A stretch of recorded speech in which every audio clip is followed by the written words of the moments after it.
Hello, and welcome to another episode of the Book Tribe podcast, your essential guide to becoming a successful modern day author, whatever success means to you. And today I'm joined by Elizabeth Lyons, a six-time author, book writing and publishing coach, book editor, and host of the Write the Damn Book Already podcast. Welcome, Elizabeth. Thank you so much for having me. Oh, it's wonderful to have you. And I love the name of the podcast, by the way. I think that Thank you. says what you're going to get right on the tin. It's what we're all saying to ourselves and others, so why not? Absolutely. So just before we get started, we're just going to do some bookish quickfire questions just to get to know you a little bit. Is that all right? Sure. Awesome stuff. Now, I've catered these slightly towards the fact that you're an author yourself. So the first question is going to be, is there a genre that you would love to experiment with? As an author? As an author, yeah. You know what? God, that's a brilliant question because no one has ever asked me that. And so I'm having to think about it on the fly. And I think thriller. Mm-hmm. Oh, God. What does that mean, Erica? I don't know. I have no idea. But myself earlier, I was thinking, if I was an author, if I was to cast myself, I'd probably be like a romance author because that's what I love to read. But if I was to really go for something that I'd experiment with, I think crime, because it's just about kind of the storyline and surprising people. Yes. I think that's what it is. It might be because I'm watching The Rookie right now on it's on Hulu. And I was talking to somebody about this yesterday, the way that they breadcrumb. And if there's like crime and sort of thriller and mystery, I don't know. I'm into it.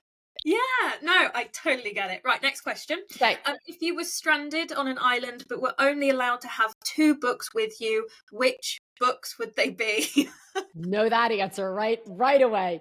One would be The Alchemist, Paulo Coelho, and the other would probably be Anna Karenina. Oh, I love it. Absolutely love it. I don't know about you, but I really love the film of that because I felt like I was in a play. It was great. I haven't watched the film on purpose. Oh, okay. Well, yes. I enjoyed it. Well, now I might have to go. I don't know. I might have to pull like an Erica made me, even though you didn't, to be clear. But I might have to. I made you. I might have to tell myself that. All right. Last question. Yeah. What's your favorite thing about being an author? Oh, God. Okay, you're gonna have to put a time limit on me here.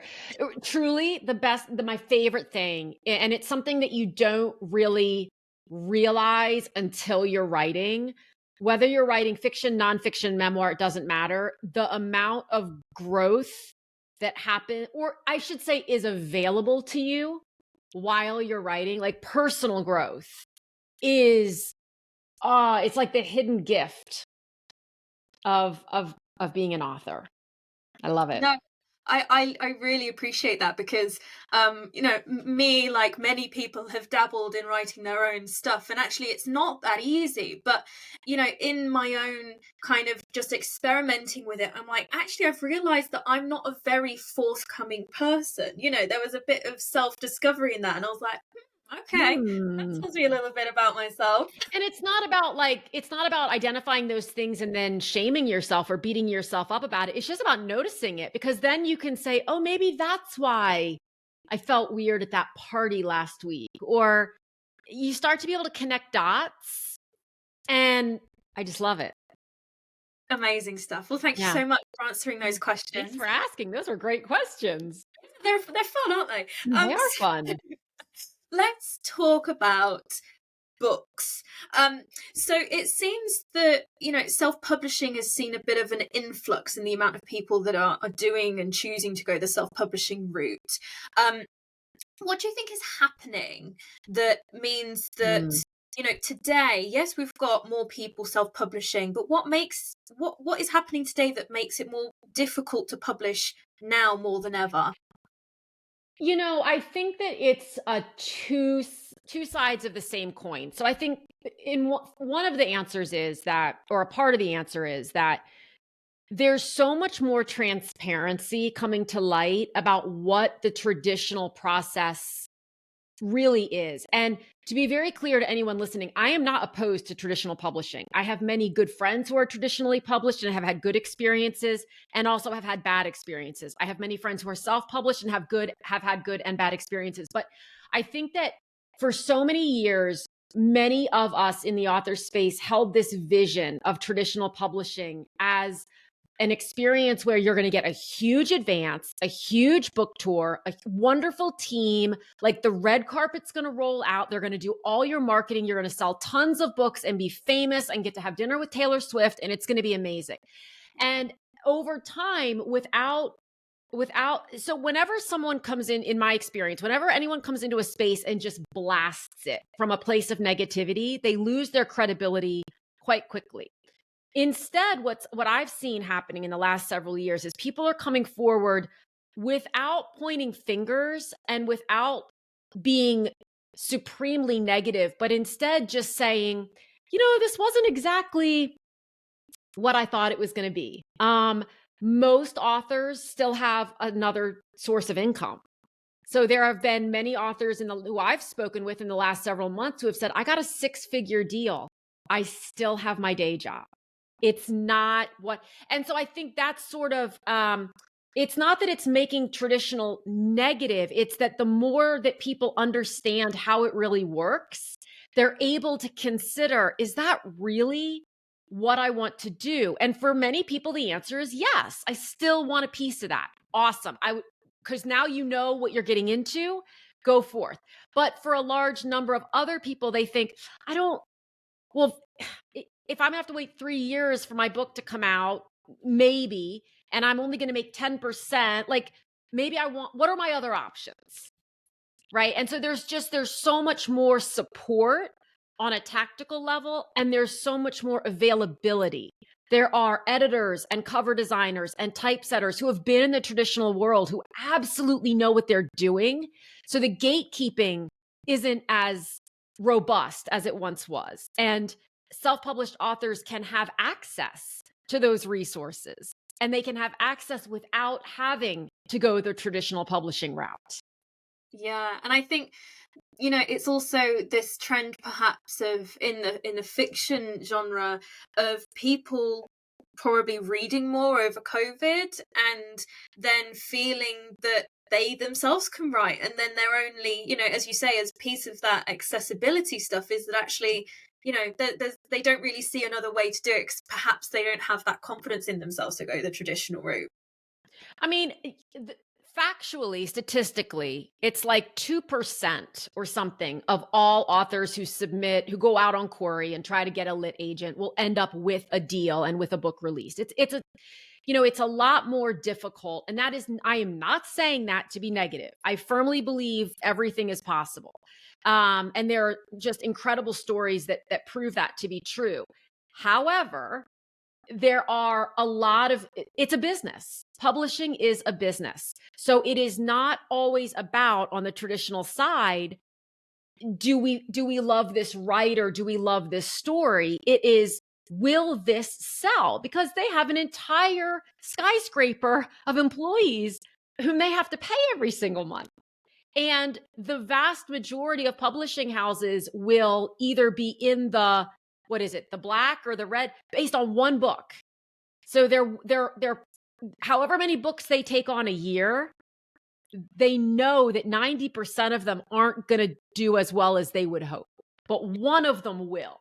And that's the one that will keep them employed.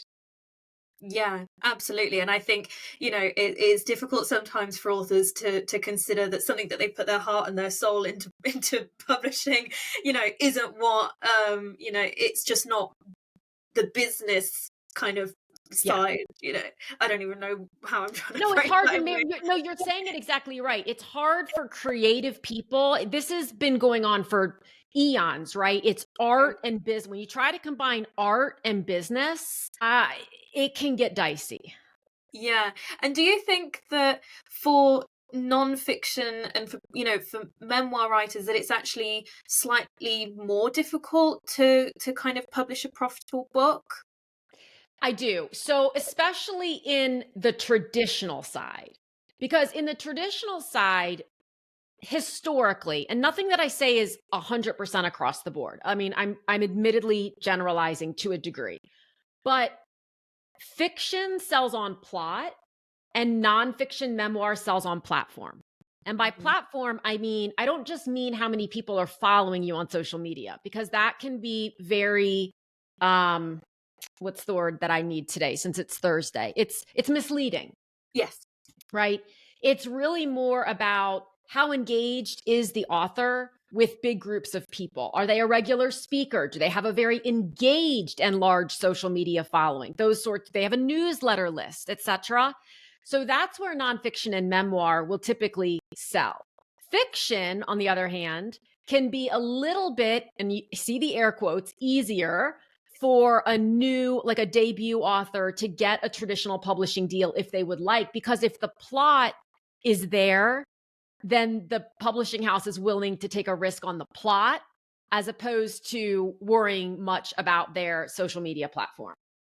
Yeah, and I know from discussing with my tutors at university in the history of art department is that, you know, when they were writing their own books, it was, you know, what topic am I going to talk about that my publisher is actually going to pay for?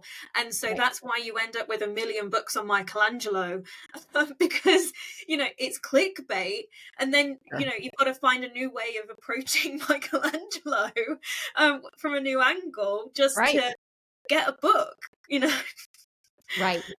It's just it's dicey. I mean, it really, really is. And it's challenging. And the thing that disheartens me so much as such a lover of books and as someone who helps people, and I write books, I help people write books. I mean, like, words are my life, right? Is that people will judge their skill and their ability based off of whether or not their idea is co-signed by, first and, you know, in many cases, an agent. And agents will say no to a project for a myriad of reasons, having nothing to do. Sometimes they just, like, they will get a proposal or they will get a query and they will think it's brilliant and they will feel so pulled. But you know what? 6 weeks ago, they signed another author who's writing something incredibly similar, and they cannot do that, or they choose not to do that. It's not that there's a rule against it, but they want to compartmentalize differently. So I mean, maybe it's a Thursday and they're not signing on a Thursday. Who knows?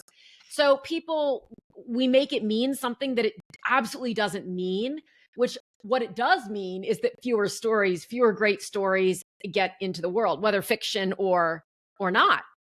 Yeah, absolutely.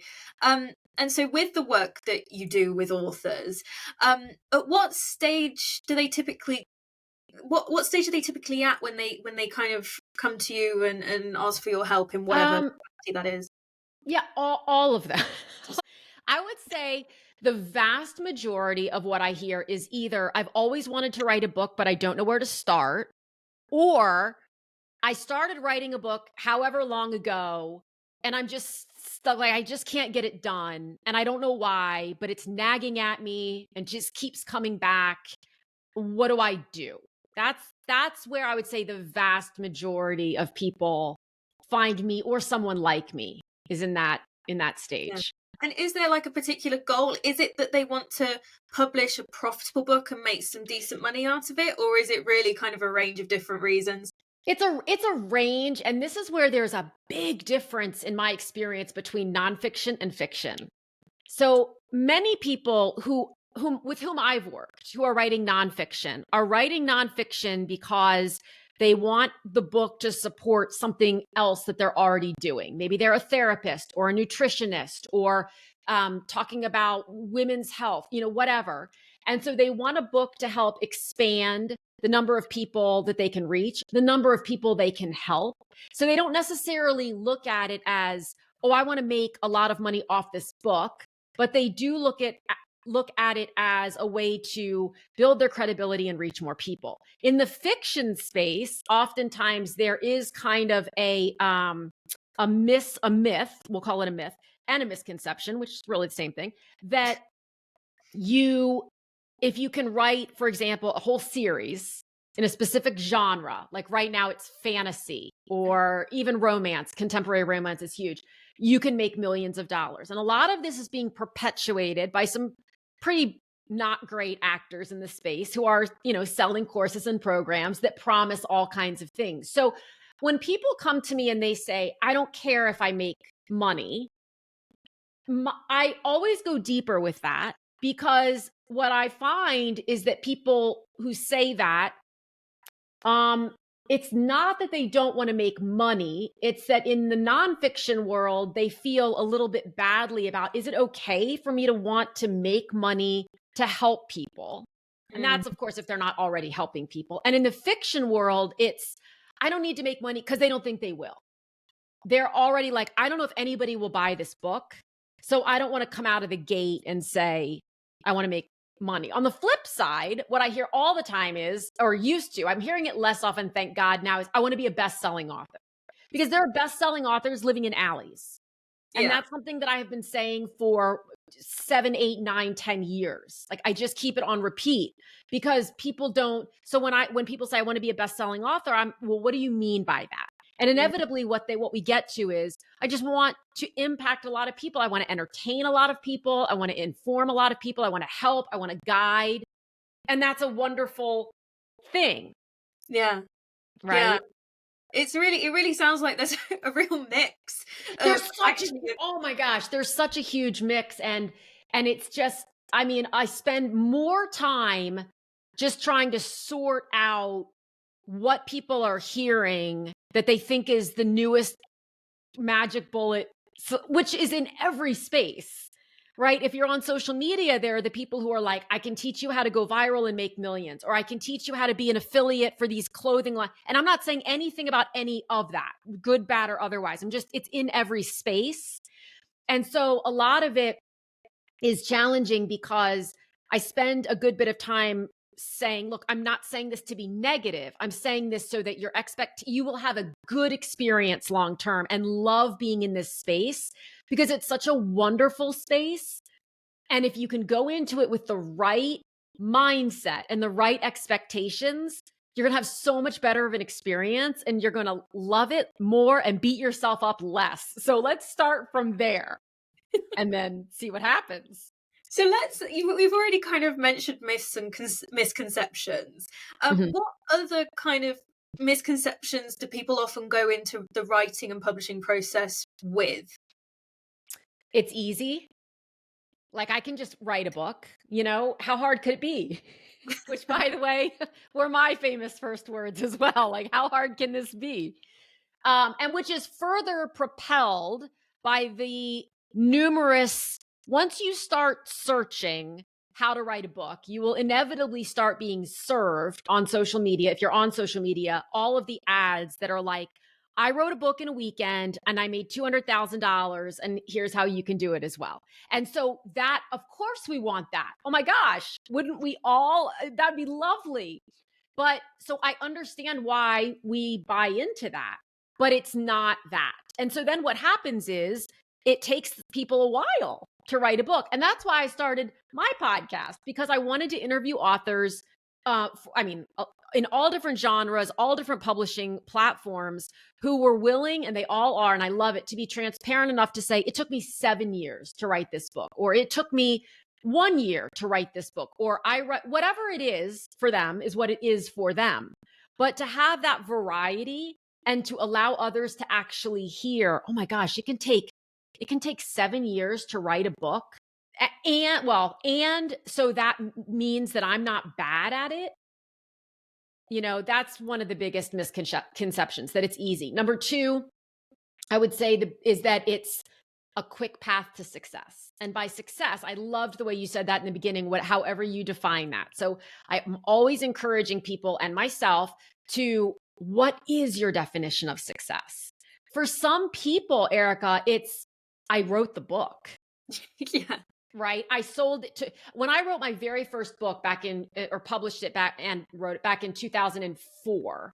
My definition of success was sell it to one person who doesn't know me and who doesn't know anyone who knows me, like a perfect stranger. That was my definition of success. And so for some people, that's it. For some people, they have a monetary thing. They want to be able to buy, they want to, take their family on a trip and they want their book sales to fund that. Or it's for their child's college savings fund or their weekend DIY hobby and fascination. I might be one of those people. But going into this industry specifically to become rich is not a good plan. It's for the love of all the things that book writing delivers that we talk about the least. Yeah. And so let's talk about self-publishing more specifically then. So what would you say are the upsides and the downsides of this? Like, how do we weigh this up? Okay, thank you for that, because there's upsides and downsides to all of it, right? So when we talk about self-publishing specifically, upside, higher profit margin, full creative control. So you get to ultimately decide your title, your cover, how it looks on the inside, which edits are you going to keep versus throw away? What are you going to put on your back cover? Who are you going to distribute through? All those sorts of things, which distribution is now quite available for self-published authors. And it's not an automatic, like bookstore distribution, as an example, is not an automatic for traditionally published authors, as many people think it is. But those are some of the big pros. Also, time management, meaning if I've written a book and I want it, I can have it on the market in 12 weeks. If it's written and edited, it needs, that caveat has to be there. But in the traditional world, we're usually looking at 18 months to 3 years. And that's after you get an agent, because then the agent has to shop it and then you have to get in the queue and etc. The downsides of self-publishing, number one, sometimes you do feel a little bit like an island. And I've talked to many authors who just crave that team. They want the editor and the cover designer. And the thing is, you can have that as a self-published author. It's just that you're curating them, as opposed to your publisher saying, "Hey, I'd like you to meet your cover designer. Oh, tomorrow you're going to, have a consult with your editor." But it is, you have to curate those things for yourself. You have to be a little more self-directed and self-disciplined, or get yourself in a community of people who can assist you with that, because you'll be going off your own deadlines. You won't have, unless you have someone doing it for you, you won't necessarily have an editor saying your deadline is Friday. And if you don't make it, whatever. Although people push their deadlines in traditional publishing with some level of frequency as well. Like, it's certainly not unheard of to do. And I'd say really one of the biggest, it looks like a con, but in the end it's not, of self-publishing is, if you Google how to self-publish a book, it will be hundreds and hundreds of pages of conflicting information. And so what typically happens is people get very overwhelmed and confused, understandably, because for every article that says publish on a Monday, there are 3 that say don't ever publish on a Monday, as an example. And it's like, what do I do? So again, there's a solution for all of that, but I would say those are the biggest, not cons, but let's balance the scales. It's not all roses, no matter how you approach it. And so if we kind of talk about the hurdles or the kind of the pitfalls that authors tend to fall into in the publishing or writing even process, what do you think the most common pitfalls that authors fall into that you've encountered? I think the biggest one, and I'm so compassionate about this one, is thinking you don't need an editor. So often people will think, I'll just run the book through Grammarly or Pro Writing Aid or something of that nature. And yes, that will catch the majority of syntactical stuff. But what it won't catch is what content-wise isn't on the page. And we are all too close to our writing and to our brains, because they're right on top of our shoulders, to know what we're leaving out that is going to make a reader confused, regardless of genre. And the reason I feel so compassionately about this is that editing is not good editing is not an inexpensive thing. There are ways to circumvent that, and maybe not the best ways, but if it's the difference between don't put your book out, don't release your book, and here's a way you can kind of cut a corner to, then go for that. And I'm actually doing a workshop in 2 weeks called The Art of Manuscript Editing, where that's something that we're going to talk about. But it really makes all the difference. And when we think about starting a business, which is to a large degree what you're doing when you write a book, unless you just plan to sell it to your family, in which case maybe you don't need the editing, or give it to your family, I should say. But in any other business out there that I'm aware of, we know we're going to have to invest some money. And the idea of investing, and I'm just throwing this figure out, but $5,000, I'm just using that as a number, to start a business, to start a restaurant, to start a brick and mortar store, to start a consulting business, that doesn't feel like a lot of money, because we know of people who are taking out high 5 and 6 figure business loans to start businesses. But for some reason, especially in the creative space, we think, oh my God, like I've got to invest $5,000 in this. And I'm not saying that, to be very clear, I'm not saying that that's a number you have to invest. It's interesting how, I kind of think of it like some people will spend $250,000 on a car, and people will be like, how? Like, who would do that? I'm here to spend $12,000. We all just have a different perception of that. But without going too far down into the weeds of that, thinking that you don't need an editor that's a big one. Is this going to be video? Can people see my face? Like it's a big one, because I mean, now more than ever, there will be over 4 million books released this year. Over 1 million of them will be self-published. And this is a beautiful thing. But in order to stand out, and in order for people to be able to get through your book and not want to put it down in deference to another book that they acquired yesterday, because none of us can stop, and in order to recommend your book to other people, it's truly got to be, there's no such thing as a perfect book, but it's got to be as good as it can be. Absolutely. Yeah. And I have to agree. I've read a number of books where I've gone, how did you miss this? Because actually it's a glaringly obvious mistake. It even happens in like with copy edits, it happens in trad publishing too, because it's a plus or minus like 5% error margin that's allowed in, because we're humans. So even proofreaders are going to miss something here or there. But my God, if it's on every page, the reader's going to put that book down and grab something else. Absolutely. So what do you think is the first thing or the first step for authors when it comes to writing and publishing? Is it defining what their goal and intention is, like you said earlier, or is it something else?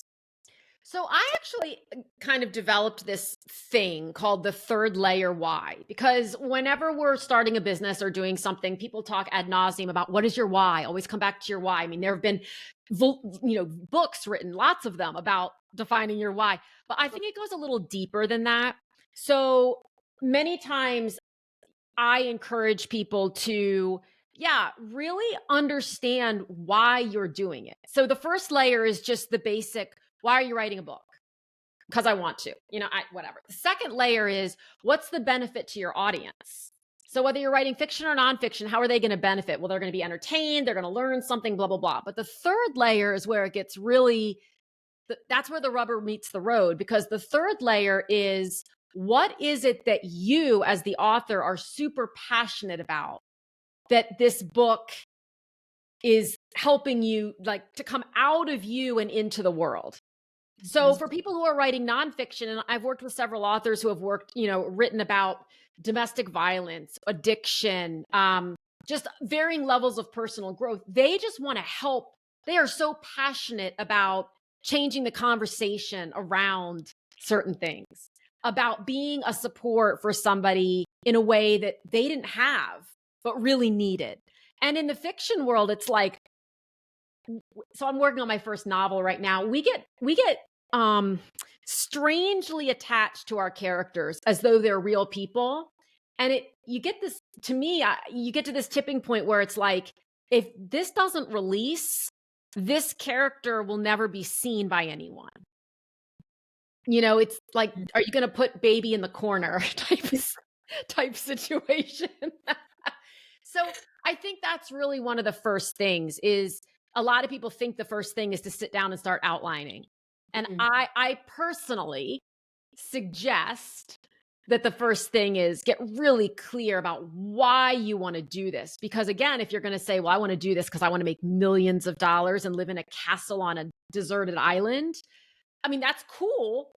Invite me, like I'd love to join you, but that will, it will being able to come back to whatever that thing is when you get stuck or bottlenecked is really important. And if the thing is something outside of you, like a castle, it will not compel you to get your butt in the chair and write again. No. In most cases. It might compel me. Yeah, some days it'll compel me too. Erica, do not get me. Some days it will compel me too, but. Yeah, no. Yeah. And so you kind of briefly mentioned on the bottlenecks. So for people who are going through the process of writing, we've already kind of talked about the, returning to the why. But are there any kind of ways that they can kind of overcome roadblocks in the process? So yes is the answer. Just leave it at that. Yes. Yes. Next question. The common guidance is just get your butt in the chair and write, which people get really tired of hearing, but there's a reason that that's the common guidance. Now, that being said, it can be really helpful to a couple things. Number one, have be in community with other writers. That does not mean you have to leave your house if you're like me and you'd prefer not to. But if you join a writing group, or even if you just listen to podcasts where they interview other writers, you feel a sense of camaraderie. You feel a sense of relatability. They'll say something, you'll go, oh my gosh, I thought I was the only one. Right. And and also many times something will be said that you'll go, oh, I got to talk about that in my book. Or it'll just spark something, an experience that you've had. The other thing is, another thing is taking some time to really be willing to consider where the roadblock is coming from. It is so common for us as we use this phrase, right? There are 3 words or phrases we use all the time: writer's block, procrastination, impatience. And they're kind of throwaway terms because it's like, oh, I can't today, I have writer's block. And it's almost like we just expect people to go, oh God, I get it. Yeah, pick it up again tomorrow. But it's like, well, I don't actually believe in writer's block. Because I think that and this is, if I know what I'm writing about and I'm into it, I will never have writer's block. When I have air quote writer's block, it's because I'm not really sure what I'm doing or why, or in the case of fiction, I'm nervous. I'm like, is this going in the right direction? And if it's not, am I wasting my time by sitting down and trying to write about it? A lot of people think you have to commit an hour a day, and you don't. 5 minutes, 10 minutes. Sometimes that's all you'll write. Sometimes those 5 minutes will turn into 45. Sometimes 5 minutes, you'll write 3 words and be done. But hey, it's 3 words. And when people start to understand that this is how all books get written, with a few exceptions, of course, because there always are, but like 95+% of books, that is not proven statistic, but I'd be surprised if it weren't accurate, are written 5 and 10 minutes and a whole bunch of what the hell am I doing? Can I say that at a time? Yeah, no, absolutely. And I feel that, from my own experience of even kind of doing, whether it's work or whether it's like a dissertation for uni in the past, it's always been, I'm one of these people where I like to just write, even if it doesn't make any sense, it's completely wrong, just get ideas to paper, and then it can just, you could go back and really, I gut half of my essays a lot of the time. And everyone, I mean, that's the thing. That's the other thing, is that people don't recognize. I think about it like a lot of authors have compared it to painting and layers. I saw I thought it was brilliant analogy the other day, and I wish I could remember where I saw it and who said it, but because it was DIY, like related to your house. So I totally glommed onto it, but it was like, if you're going to redo a room and you tear it all down to the studs, the first thing you have to do is put up the drywall. So if you're sitting around like, well, where am I going to put the couch? Well, it doesn't matter. You got to get the drywall up, and then you've got to put the primer on, and then the paint and the thing. I wish we could have a book. I'm just going to say it everywhere I can so that maybe someone will do it. Where on the left-hand side of the page, it's the first draft of a chapter, and on the right-hand side or whatever, it's the final. Because so many times writers sit down and they think, well, it's got to be perfect. Like they freeze. It's got to be perfect when it comes out of me, because the good writers, the best-selling writers, the wealthy writers, the well-known writers, the writers who have lines outside of their signings, they just sit down and the brilliance just pours out of them. And nothing could be further from the truth. It's like Bob went to the store. That's where we start. Like Bob went to the store. And then the next go around, it's like Bob went to the store to get apples. And then it's like, why was he getting apples? So that's the fun once you recognize that everyone's doing it. Oh gosh, yeah. And it does, just before I ask the next question, it's almost like, people have to remember that this is almost like a muscle that you have to exercise, and it requires practice. And so, I probably won't be able to write an essay now like I did when I was back at uni. It's just a muscle, and you have to practice it. Anyway, we must move on. Got more questions. So the next question I have for you is, we've kind of mentioned about the editing piece, but are there any other kind of costly mistakes, whether that's time or whether that's actual money, that the authors make with the publishing process? So one of the, I hate the word mistake, but we're going to go with it, is I've spoken a lot about there's a difference between a vanity publisher and a hybrid publisher. Both are author financed, and this is becoming a kind of a big movement and a big discussion. So self-publishing and hybrid publishing, in my estimation, are really the same thing. The difference is who's doing the legwork. So with a hybrid publisher, many times, you're paying them. There are all kinds of different models. Some take a percentage on the back end, some don't. Some have publicity, some don't, blah, blah, blah. But you are paying for their expertise, you're paying for their guidance, and then there's a whole bunch of things that they can or maybe do or don't do on the back end. Vanity is totally different. Vanity is something that I never recommend. And I don't like superlatives, but in this case, vanity is a situation where a publishing house, see the air quotes, will publish anything that comes across their desk. They are in the money business. They are not in the good book business. And they charge a lot. And they charge a lot by prey. And the amount they charge isn't my issue. My issue is that they charge a lot under the guise of, here's what we're going to do. We're going to make you a bestseller. We're going to give you a website. We're going to do your publicity. We're going to do your social media. And then none of those things really come to pass because they're exaggerated. And the author is incredibly disappointed. So absolutely, if you are going to work with a hybrid house and you want to invest in having someone help you bring your book to fruition, ask questions. And I have a whole list of them. I have the top 7 questions on my blog about what to ask to make sure that you're going in with your expectations set properly. So that's a big one. Next to that, I would say cover design. And, this is a tricky one because cover design, a good cover is subjective. There are New York Times best-selling covers that I do not like. There are New York Times best-selling, covers that I'm like, did a child design that? I don't okay. But so it's subjective, but the one thing that all air quote good covers have in common is that they are designed by someone who knows about book cover design. and it doesn't have to cost a fortune. And that's, again, one of the beauties of self-publishing being much more mainstream now, is that you can hire a cover designer who is very well versed in cover design and does not charge you an arm and a leg to do it.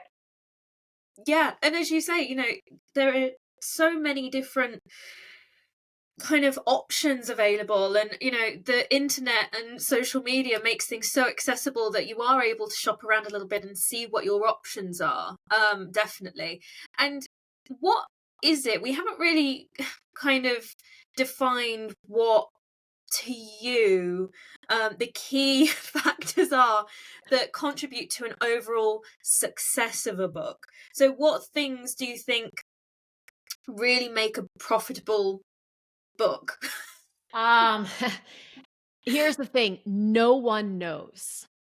Like, I am willing to go out on that, and I'm not the only person, but I am absolutely willing to go be out on that limb with all the other people who are out on that limb, saying, you know what? No one knows.